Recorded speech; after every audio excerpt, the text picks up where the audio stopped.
मालिकेच्या आजच्या भागामध्ये आपल्याला पाहायला मिळणार आहे की प्रियाची जी नाटकं आहेत ती समोर येत आहेत. प्रियानं जे काही कारस्थान केलेलं आहे ते सायलीने रंगेहात पकडलेलं आहे. इवन प्रियाने ब्लँकेट बदललेले आहेत, त्याचबरोबर जेवणाचे पॅकेट्स तयार केलेले होते ते जेवणाचे पॅकेट्सही प्रियाने बदललेले आहेत. तर हे सगळं सत्य सायलीने सर्वांच्या समोर आणलेलं आहे. आता हे सगळं कशा पद्धतीने सायलीने समोर आणलेलं आहे, त्याचबरोबर काचेचे तुकडे टाकून मागतकऱ्यांच्या पायाला इजा पोहोचवणाऱ्या प्रियाचं कारस्थान सायलीने सर्वांसमोर आणत प्रियाची वाट लावलेली आहे. आणि आशीर्वाद मात्र सायली अर्जुनला मिळालेला आहे. गुढीचा कलश डोक्यात पडून कपाळमोक्ष झाला तरीही प्रियाची अक्कल ठिकाणावर काही आलेली नसते. प्रियाची नाटकं मात्र सुरूच असतात. आणि त्यावेळेस मात्र आता सगळ्यांच्या समोर अर्जुन आणि सायली हे सगळेजण आता प्रियाची कशी वाट लावणार आहेत ते आपल्याला पाहायला मिळणार आहे. आणि प्रियाचा पर्दाफाश तर होणारच आहे, पण त्याचबरोबर सायलीवर आरोप करणाऱ्या पूर्णाजीची पण अक्कल ठिकाणावर येणार आहे. त्यासाठी हा व्हिडिओ शेवटपर्यंत पहा. तर इकडे मात्र आता पूर्णाजी म्हणत असते की ही पूजेची तयारी झालेली आहे, तर घरच्या नवीन सुनेने नवीन जोडप्याने ही पूजा करावी. म्हणजे नवीन जोडपं कोण, तर आता सध्या तर लग्न झालेलं आहे ते म्हणजे अश्विन आणि प्रियाचं. म्हणजे ही पूजा जी आहे त्या दोघांनी करावी अशी इच्छा पूर्णाजीने व्यक्त केलेली असते, म्हणून पूर्णाजी बोलत असते. त्याचबरोबर अर्जुन मात्र शांत बसणारा नसतो. अर्जुन मात्र बरोबर अर्थ घेतो आणि म्हणतो की नवीन जोडप्याने पूजा करायची ना ग पूर्णाजी, मग नवीन जोडपं तर आम्हीच आहोत, म्हणजे ही पूजा करण्याचा अधिकार आमचा आहे असं अर्जुन बोलत असतो. आणि तेव्हा सायली म्हणते की अहो आज तरी शांत व्हा, आज तरी पूजेच्या दिवशी घरामध्ये वाद नको आहेत असं सायली अर्जुनला सांगते आणि त्याला शांत करते.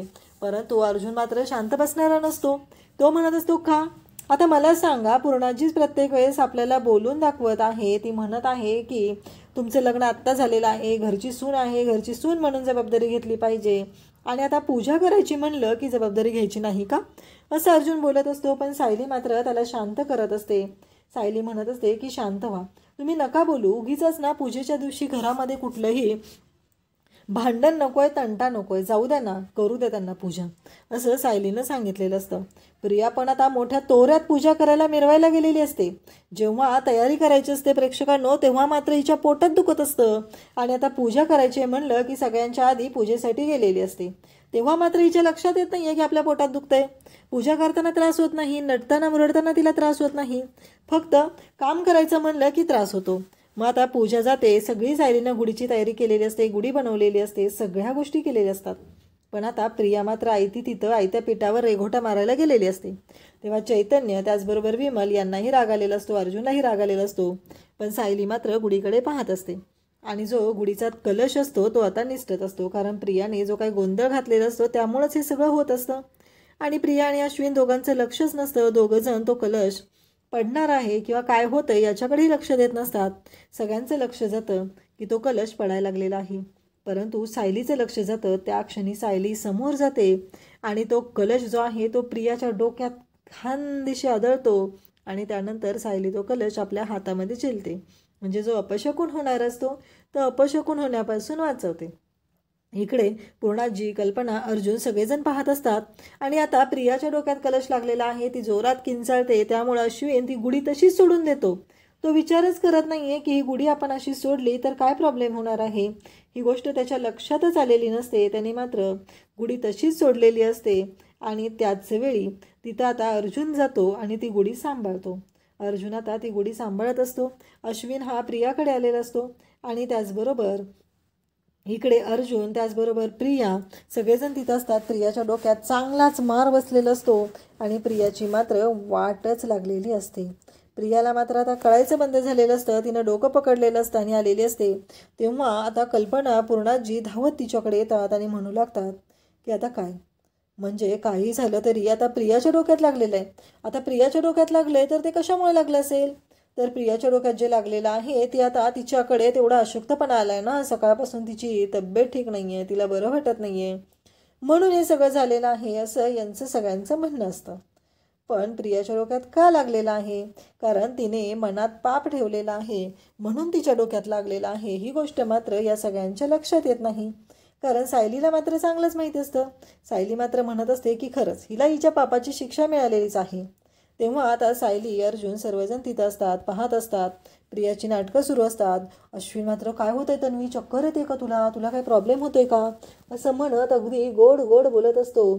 परंतु सायलीला मात्र माहिती असतं की हे सगळं का घडलेलं आहे, या सगळ्यामागं काय कारण आहे. आणि आता मात्र हे सगळेजण पाहत असतात. आणि तेव्हा आता तिथे प्रिया म्हणत असते की मी पूजा करायला जाते. तेव्हा मात्र विमल म्हणते की तन्वीताई, अहो आता पुन्हा अपशकुन घडला, पुन्हा काय आरतीचं ताट वगैरे पडलं तर काय करायचं. मला काय वाटते माहिती आहे का, आता गुढी तर सायलीताईंनीच उभी केलेली आहे, तर गुढी सायलीताईंनी उभी केली आहे तर पूजा पण त्यांनाच करू द्या, असं विमल बोलत असते. तेव्हा कल्पना म्हणत असते विमल. तेव्हा पूर्णाजी म्हणते ती काही चुकीचं नाही बोलत आहे, कसं आहे तन्वीला त्रास होतोय ना, मग उगीच कशाला ना, असं मलाही वाटत आहे की तन्वी राहू दे, करू दे त्या दोघांना पूजा. अर्जुन म्हणत असतो त्या दोघांना म्हणजे कोणी करायचे. अर्जुन मात्र खरंच खूपच मजेशीर असतो, सायलीच्या पाठीशी खंबीरपणे उभा राहत असतो. नवरा असावा तर अर्जुनसारखा असं प्रत्येक महिलेला वाटत असणार आहे, कारण सायलीला प्रत्येक वेळेस तो मदत करत असतो, तिला काय हवं नको या सर्व गोष्टी तो पाहत असतो.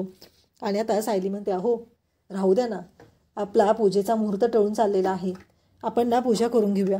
आणि प्रिया मात्र म्हणत असते ते माझाच पचका होत चाललेला आहे, माझ्याच बाबतीत हे सगळं घडत आहे, मला ना कळतच नाही आहे की नक्की काय करू, असं प्रियाच्या डोक्यात सुरू झालेलं असतं. आणि प्रिया मात्र त्याच गोष्टींचा विचार करत असते. त्याच वेळी इकडे आता पाहायला मिळतं की किल्लेदारांच्या घरी पण आता गुढीची तयारी सुरू झालेली असते. आणि मग इथे सगळेजण असतात. त्याचबरोबर नागराज मात्र इकडे महिपतकडे आलेला असतो. महिपतला म्हणत असतो काय झालं, लावून बघूया ना फोन, काय होतंय, जाऊया एकदाचं ठरवूया, असं नागराज महिपतला सांगत असतो. आणि त्यासोबतच इकडे नागराज आता वाट बघत असतो, कारण आता फोन लावायला घेतलेला असतो तो म्हणजे इकडे महिपतने फोन करायला घेतलेला असतो, कारण ती कोण आहे ना, तिला फोन केला पाहिजे. नक्की त्या वकिलाला फोन करून आपल्या हाती काय मिळतंय का, दामिनी देशमुखला फोन केला पाहिजे. मग दामिनी देशमुखला फोन लावला जातो आणि दामिनी देशमुखची जी असिस्टंट असते ती बोलायला सुरुवात करते. ती म्हणते ॲडव्होकेट दामिनी देशमुख असोसिएट्स. तर तेव्हा ते बोलतात. तिकडे महिपत म्हणत असतो की मला बोलायचं आहे. तेव्हा ती म्हणते मॅडमशी तुम्ही असं बोलू शकत नाही, आधी अपॉइंटमेंट घ्यावी लागते. महिपत म्हणतो आजचीच अपॉइंटमेंट पाहिजे मला, आत्ताच्या आत्ता. तेव्हा ती म्हणत असते नाही, तुम्ही 2 आठवडे कॉल करायला पाहिजे होता आधी, मॅडमचं शेड्यूल बिझी आहे, मॅडम आत्ता अवेलेबल नाही आहेत, तुम्हाला अपॉइंटमेंट मिळू शकत नाही, असं स्पष्टपणे सांगितल्यानंतर मात्र इकडे आपल्याला पाहायला मिळतं की जेव्हा या सर्व गोष्टी घडत असतात तेव्हा मात्र इकडे आता महिपतच्या तोंडावर महिपतचा फोन हा तिथे बंद केलेला असतो. असं पहिल्यांदाच घडलेलं असतं. महिपतला माहितीही नसतं की त्याच्या बाबतीत असं काहीतरी घडत आहे. आणि महिपत म्हणतो की माझ्या तोंडावर माझा फोन कट केलेला आहे, आजपर्यंत माझा कॉल कट करायची हिंमत कोणाच्यात नव्हती. आता ह्या दामिनी देशमुखची भेट कशी घ्यायची हा मोठा प्रश्न महिपतच्या समोर असतो. आणि आता काय करायचं, आपल्या लेकीला कसं सोडवायचं हे मात्र महिपतला कळत नसतं. त्यानंतर आपल्याला पाहायला मिळतं की जेव्हा या सर्व गोष्टी घडत असतात तेव्हा मात्र इकडे सुभेदारांच्या घरी आता प्रियाला आत आणलेलं असतं. पूजा तर सायली आणि अर्जुनच्या हस्ते झालेली असते. सगळे सुभेदार पाहत असतात. प्रियाच्या डोक्याला चांगलाच मार लागलेला असतो. आणि सायली मात्र आता सगळ्यांना प्रसाद द्यायचं काम करत असते. आणि सायली सगळ्यांना प्रसाद द्यायला येत असते. अश्विन मात्र म्हणत असतो तन्वी तू ठीक आहेस ना, म्हणजे तुला काही प्रॉब्लेम नाही आहे ना, तू आराम कर बरं. आता सायली प्रसाद द्यायला येते. पूर्णाजी मात्र नाक तोंड फुगून रागाने तिच्याकडे बघत असते. जणू काय आता सायलीनेच ह्या तन्वीला मारलेला आहे, तिच्या डोक्यात तो कलश पाडलेला आहे अशा पद्धतीनं ती बोलत असते. त्यानंतर सायली आता कल्पनाला प्रसाद द्यायला येते. कल्पनाचं काय वेगळं नसतं, कल्पना पण तशीच पाहत असते. कल्पनाची पण नाटकं ती सुरू असतात. मग ती कल्पनाला प्रसाद देते, मग अश्विनला प्रसाद देते. प्रिया मात्र डोक्याला हात लावून तशीच तिथे बसलेली असते. तिचा चांगलाच कपाळमोक्ष झालेला असतो. सायली आता प्रियाला प्रसाद द्यायला जाते. तोपर्यंत इकडे अश्विन म्हणत असतो की तुला शेक देण्यासाठी मी दुसरं काहीतरी घेऊन येतो, असं म्हणत आता अश्विन तिथून गेलेला असतो. आणि तिथे सायली येते आणि सायली मात्र म्हणू लागते प्रिया कसं आहे माहिती आहे का, गुढीचीच इच्छा नव्हती तुझ्या हातून पूजा करून घ्यायची, कारण तू पापच अशी केलेली आहेत ना, त्याचा स्वप्नातही विचार केलेला नाही. कारण तुझ्याकडून गोष्टीच अशा घडलेल्या आहेत की ते गुढीलाच वाटत नव्हतं की ही पूजा तुझ्याकडून झाली पाहिजे. असं म्हणत म्हणूनच तुझ्या डोक्यात गुढीचा कलश पडून कपाळमोक्ष झालेला आहे, हे सगळं आता तिने सांगत असते. आणि त्यासोबतच इकडे आपल्याला पाहायला मिळतं की जेव्हा या गोष्टी घडत असतात तेव्हा अर्जुन आणि चैतन्य यांच्याकडे ती येते आणि अर्जुन आणि चैतन्य या दोघांनाही प्रसाद देते. ते दोघंही हसत असतात, त्यांनाही भारी वाटत असतं, कारण फायनली या सर्व गोष्टी ज्या घडलेल्या असतात त्या खूपच भयानक पद्धतीने झालेल्या असतात. त्याच वेळी इकडे आता चैतन्य अर्जुन हसत असतात. अर्जुन म्हणत असतो की आता चला, आपल्याला गेलं पाहिजे, आपल्याला काम करायचं आहे. तेव्हा सायली म्हणते की अन्नदान करायचं आहे ना, आता नाही जाऊ शकत आपण. असं म्हणत सायली अर्जुनला थांबवते. आता इकडे प्रिया डोक्याला हात लावून बसलेली असते.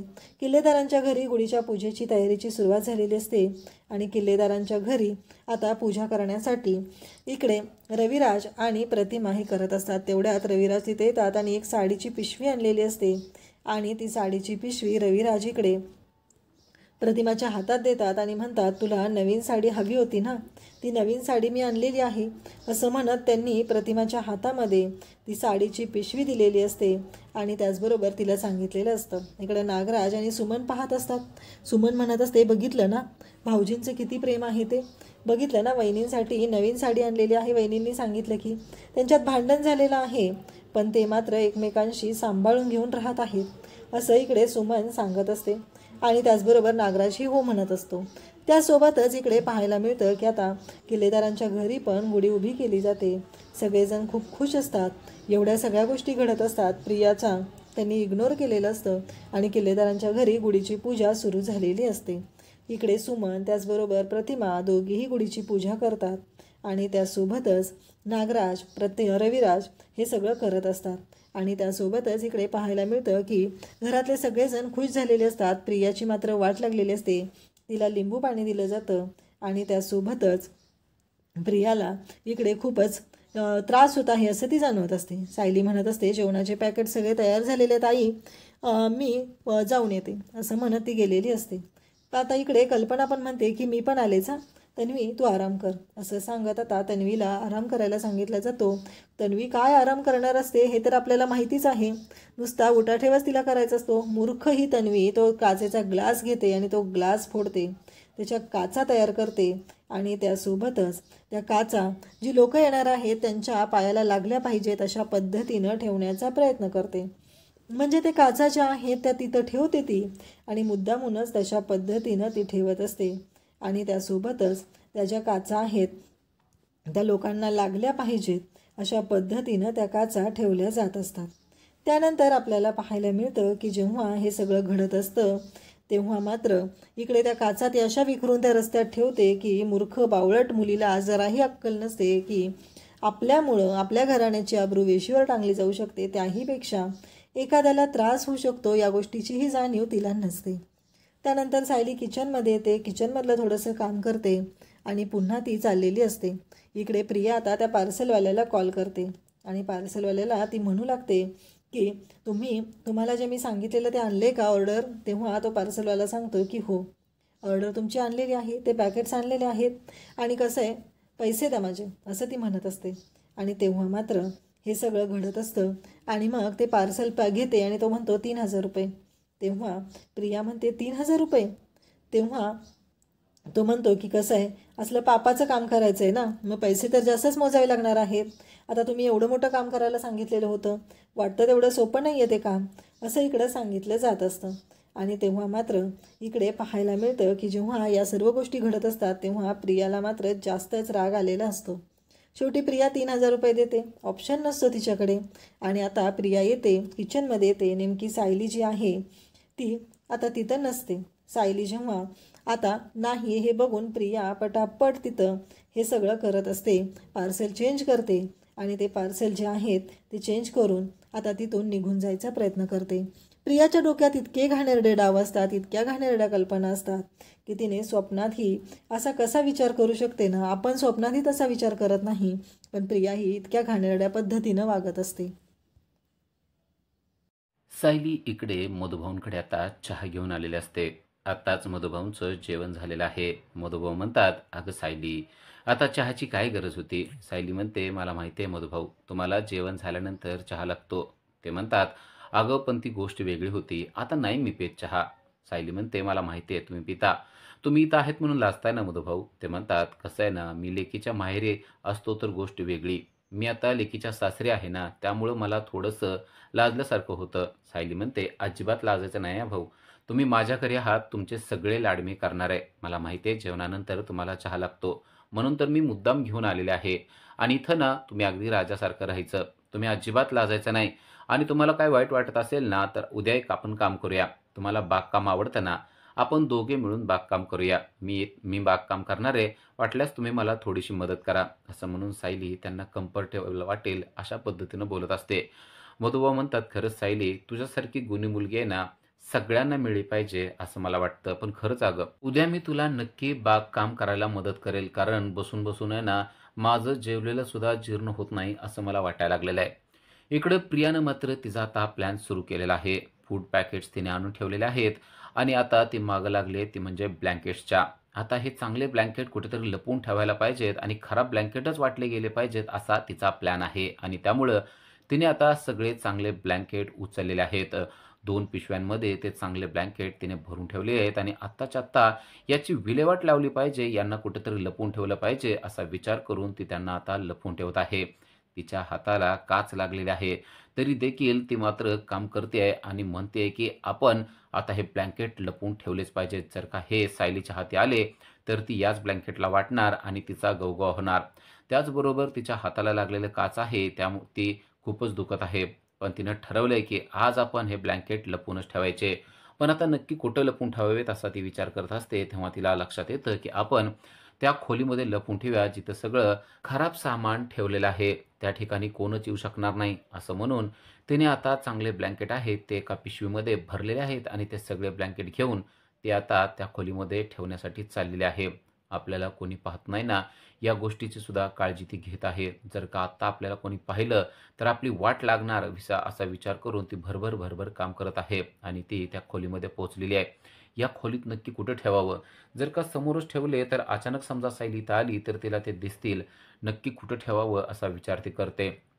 तेव्हा तिच्याजवळ पाठीमागच एक कपाट असतं. या कपाटात आपण ठेवले तर बरं होईल असा विचार करून ती त्या कपाटाच्या जवळ जाते. ते कपाट उघडते आणि या कपाटामध्ये आपण ठेवूया का असा विचार करते. कपाटाच्या खालच्या बाजूमध्ये थोडीशी जागा असते आणि तिनं ठरवलंय की आपण या कपाटामध्ये सगळं काही ठेवायचं आहे. कोणाला देखील हे सापडणार नाही आणि त्या कपाटाला आपण काहीतरी लावून ठेवूया. म्हणजे कोणी आलं तरी कपाट उघडणार सुद्धा नाही अशी काळजी सुद्धा घ्यायचं तिने ठरवलेलं असतं. कपाट उघडून तिने त्यामध्ये त्या पिशव्या भराभर ठेवायला सुरुवात केलेली असते. त्या पिशव्या बसत नसतात तर कोंबून त्या पिशव्या ती त्यामध्ये बसवत असते. कोणी येण्याच्या आतमध्ये हे काम झालं पाहिजे, अन्यथा जर का आपल्याला कोणी बघितलं तर खूप मोठा प्रॉब्लेम होईल असं तिला वाटत असतं आणि त्यामुळे भराभर ती पिशव्या त्यामध्ये कोंबत असते. त्या पिशव्या बसत नसतात तरी देखील अगदी जोरात त्यांना दाब देऊन त्यामध्ये बसवत असते आणि आता कपाट लावून टाकते. कपाट लावल्यावर ते कपाट कोणी उघडू नये म्हणून त्याच्यापुढे वेगवेगळ्या वस्तू आणून ठेवते आणि ते कपाट बंद करून ती आता बाहेर निघून आलेले आहे. आता ज्या लोकांना मदत करायची ठरवलेलं होतं ते सर्व लोक आलेले असतात. ते सर्व घरामध्ये येत असतात आणि घरामध्ये ते अनवाण येत असताना ते प्रियानं मोठं कांड करून ठेवलेलं आहे. प्रियानं ते काचा टाकलेल्या आहेत. तिला असं वाटतंय की ते लोक येताना त्यांच्या पायामध्ये त्या काचा घुसाव्यात आणि लोकांनी सायलीला म्हणावं की तुम्ही आमचं असलं कसलं स्वागत केलेलं आहे. आम्ही येताना आमच्या पायात काचा घुसलेल्या आहेत असं म्हणावं असा विचार करून तिने त्या काचा टाकलेल्या असतात. पण त्या काचा मात्र अजून कोणाच्या पायात घुसलेल्या नसतात. प्रिया वाट पाहत असते की कधी एकदाची ती काच एखाद्या व्यक्तीच्या पायामध्ये घुसते आणि तो विवळतोय. तो विवळल्याचा आनंद प्रियाला होणार असतो कारण त्यामुळे तो व्यक्ती सायलीला शिवाय शाप देणार असतो. पण तसं काही होतच नाही. सर्व लोक आत येतात पण कोणाच्या देखील पायामध्ये काच घुसत नाही आणि या गोष्टीचं वाईट प्रियाला मात्र वाटू लागतं. ती म्हणते एका सुद्धा व्यक्तीच्या पायात काच घुसली नाही. सगळं कसं काय तिच्याच मर्जीनं होतं आणि तिच्यासारखं होतं ना तेच मला कळत नाही. एवढं दारामध्ये मी काचा टाकलेल्या होत्या पण तरी देखील एका सुद्धा व्यक्तीने त्यावर पाय दिला नाही. माझ्या मनासारखं का होत नाही असा विचार ती करत असते. आणि आता सर्व लोक आतमध्ये आलेले असतात. पूर्णाजी आणि कल्पना देखील खुश असतात. त्यांना जे काही चाललंय ती गोष्ट बरी वाटत असते आणि आता या गरिबांसाठी आणलेले ब्लँकेट्स असतात त्याचे वाटप करणार असतात. मग पूर्णाजी म्हणतात की आता आपण वाटप करूया. सायली विमलला सांगते की त्या ब्लँकेटच्या पिशव्या घेऊन ये.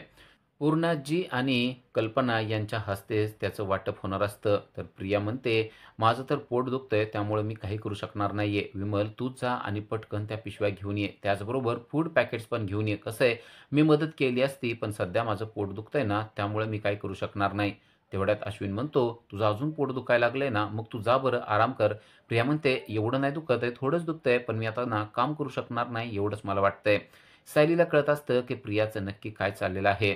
सायली तिच्याकडे लक्ष न देता सर्व आलेल्या लोकांचं स्वागत करते आणि सर्वांना सांगते की सुभेदार कुटुंबियांच्या तर्फे आज तुम्हाला ब्लँकेट्स देण्यात येणार आहेत, त्याचबरोबर तुम्हाला जेवण देखील देण्यात येणार आहे. सर्वजण खुश होतात आणि आता कल्पना आणि पूर्णाजी यांच्या हस्ते आता ब्लँकेटचं वाटप होणार असतं. विमल त्या पिशव्या घेऊन आलेले असते आणि एक एक ब्लँकेट काढून ती पूर्णाजी आणि कल्पना यांच्याकडे देत असते.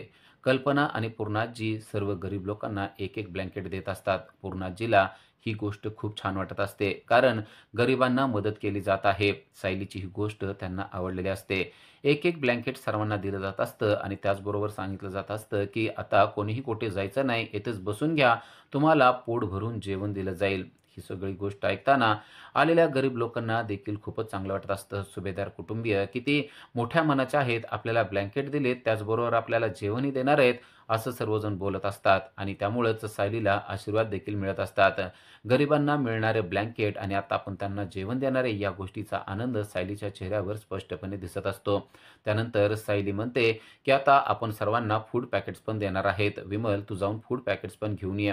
अगोदर सर्वांना ब्लँकेट दिले जात असतात आणि एक एक ब्लँकेट देऊन झाल्यानंतर सर्वजण सुभेदार कुटुंबियांचे आभार मानतात. सुभेदार कुटुंबीय नेहमीच गरिबांना मदत करत असतात आणि आता पाडव्याचा मुहूर्त साधून त्यांनी आम्हाला जे ब्लँकेट दिलेले आहेत त्याबद्दल आम्ही तुमच्या सर्वांचे आभार मानतो, असे देखील आलेल्या सर्व लोकांनी सुभेदार कुटुंबियांचे आभार मानलेले असतात आणि आता ते सर्वजण जेवणासाठी बसलेले असतात. स्वतः सायली एक एक फूड पॅकेट त्यांना देत असते आणि सर्वांना आग्रह करत असते की फूड पॅकेट आहेत, सर्वांनी घ्यायचे आणि लक्षात ठेवा, जर का भूक असेल अजून तर अजून तुम्हाला देण्यात येईल. पोट भरून जेवायचं, कुणीही लाजायचं नाही, आपलं घर आहे असं समजायचं आणि सर्वांनी पोट भरून खायचं, असा आग्रह सायली करत असते. सर्वांना फूड पॅकेट्स वाटले जात असतात आणि सायली त्यांना सांगत असते की लगेच फूड पॅकेट्स उघडा आणि प्रत्येकाने खायला सुरुवात करा. सायली वाटत असते आणि आता लोक देखील खायला सुरुवात करण्यासाठी फूड पॅकेट्स उघडत असतात.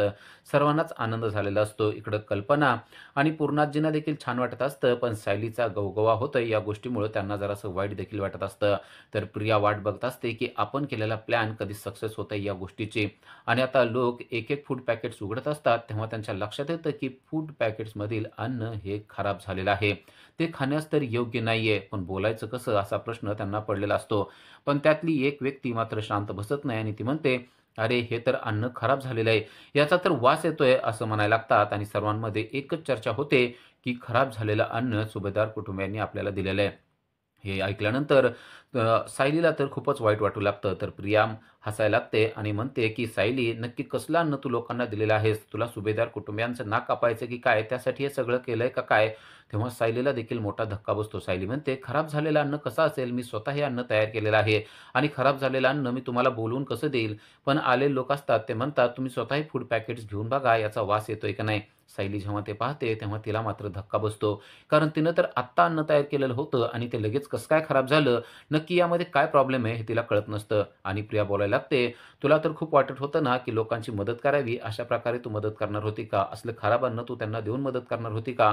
तू तर त्यांच्यासाठी छान पदार्थ बनवले होतेस ना, अळूवडी, घरच्या चक्क्याचं श्रीखंड, मग हे असं असतं का? खराब झालेलं कसं काय असतं?" जेव्हा ती पदार्थाचं नाव सांगत असते तेव्हा मात्र सायलीच्या लक्षात येतं की अजून ह्यांनी फूड पॅकेट्स नीट उघडलेही नाहीत, तोपर्यंतच हिला पदार्थ कसं काय समजले, म्हणजे नक्कीच यामध्ये प्रियाचा काहीतरी हात असणार आहे असं तिला वाटतं. पण आता कोणाला काय बोलायला नको म्हणून ती त्यांच्या पुढे हात जोडते आणि म्हणते, "जे काय झालं असेल त्याबद्दल मी तुमची माफी मागते, पण तुम्हाला आता मला काय बनवून देता येतंय का ते पाहते." पूर्णाजीन कल्पना म्हणतात, "आता ऐन वेळेला तू काय बनवून देणार आहेस यांना?